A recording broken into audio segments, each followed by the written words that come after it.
The first time I realized my world was about to be flipped upside down was a Tuesday morning, a quiet, humid morning where the only sound should have been the wind through the tall prairie grass. But instead, I heard the crunch of gravel and saw a white pickup truck idling right at the edge of my north pasture. I walked out there, shielding my eyes against the sun, and found a guy in a neon vest holding a laser transit and a tablet, looking at my land like he was measuring it for a casket. And when I asked him what the hell he thought he was doing on private property, he didn't end oppos. To even look up, he just muttered something about Phase 1 infrastructure survey for the Whispering Pines expansion, I lived on 2,000 acres of prime, black dirt timberland that had been in the Miller family since the Homestead Act, land my great-grandfather bled for.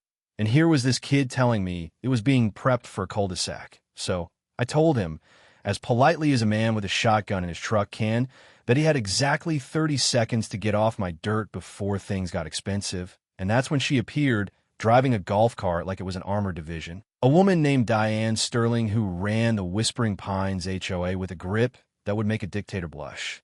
Diane didn't an oppos.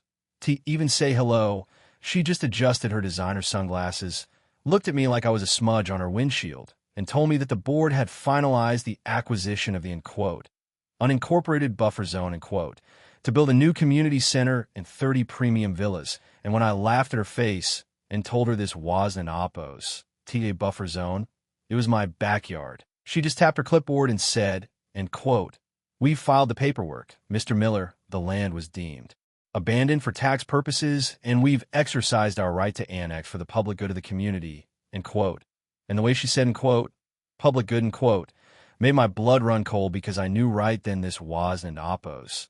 Just a misunderstanding. It was a heist. I didn't end oppos. Waste another breath on her. I drove straight down to the county recorder's office, my hands shaking on the steering wheel, thinking there was no way in hell a group of suburban busybodies could just erase a century of ownership. But when the clerk pulled the file, my heart hit the floor because there it was, a fresh, stamped, and notarized quitclaim deed, supposedly signed by me, transferring the entire north 1,500 acres to the Whispering Pines Development Group for the sum of $10 and other valuable considerations, It was a forgery, and a bad one at that. The signature looked like someone trying to write with their non-dominant hand while riding a roller coaster, but it didn't in oppos.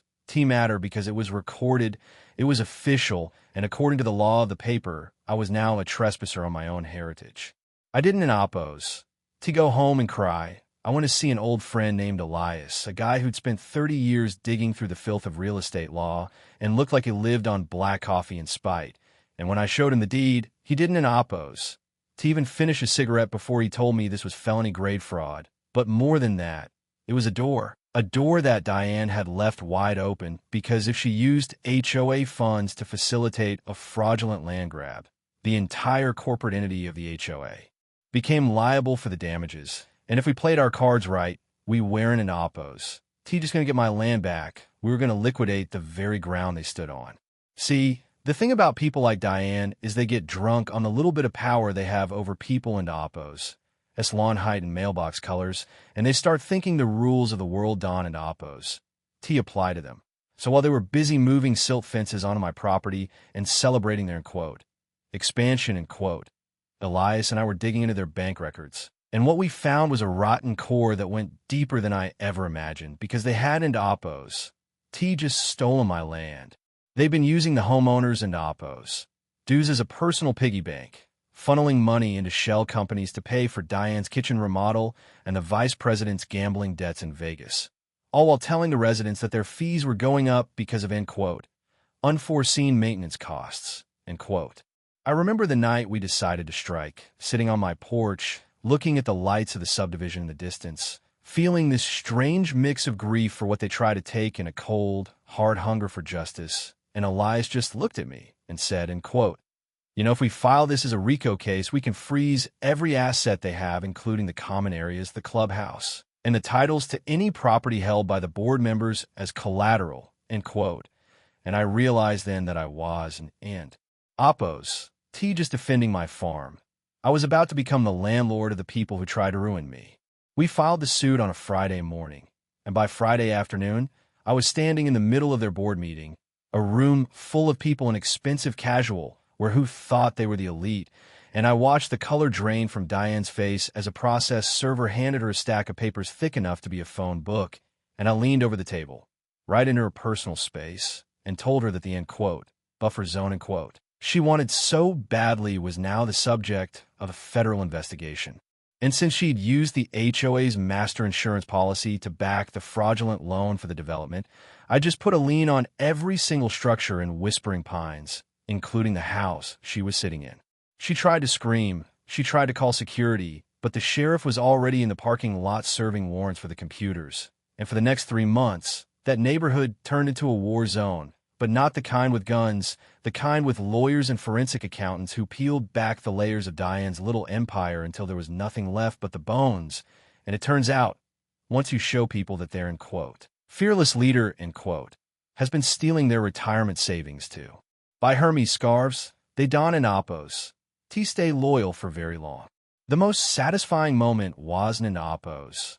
Even the court date. It was the afternoon the judge issued the summary judgment, dissolving the HOA's charter because of the criminal activity and ordering the immediate sale of the board members in Appos. Personal assets to satisfy the restitution for the fraud, and I stood there on the courthouse steps and watched Diane being led out in handcuffs. No longer looking like the queen of the suburbs, but like a broken, middle-aged woman who'd gambled everything on.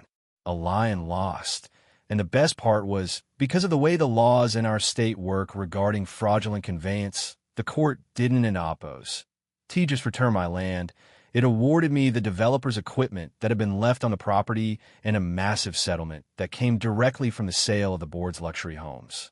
I ended up buying 3 of the houses myself at the auction, not because I wanted to live there, but because I wanted to turn them into low-income housing for the veterans in Appos. Group in town, just to make sure Diane's, in quote, premium villas, in quote, were used for something she'd absolutely hate. And now, when I sit on my porch, the air is quiet again, the surveyor stakes are gone, and the only thing growing in that north pasture is the grass and the sense that the world occasionally puts the right people in the dirt. But I still see the neighbors from the old Whispering Pines walking their dogs past my fence, and they look at me with this mix of gratitude and absolute terror because they know that while I save them from a tyrant, I'm also the man who has the power to take it all away if I wanted to. And it makes me wonder, did I actually restore justice, or did I just become the new mountain that no one dares to climb? And if you were in my shoes, would you have stopped at getting your land back? Or would you have burned their whole world down just to make sure they never forgot your name? Let me know in the comments if you think I went too far, or if this is exactly what happens when you try to steal a man's legacy, because I'm still not sure if I'm the hero of this story or just the last man standing.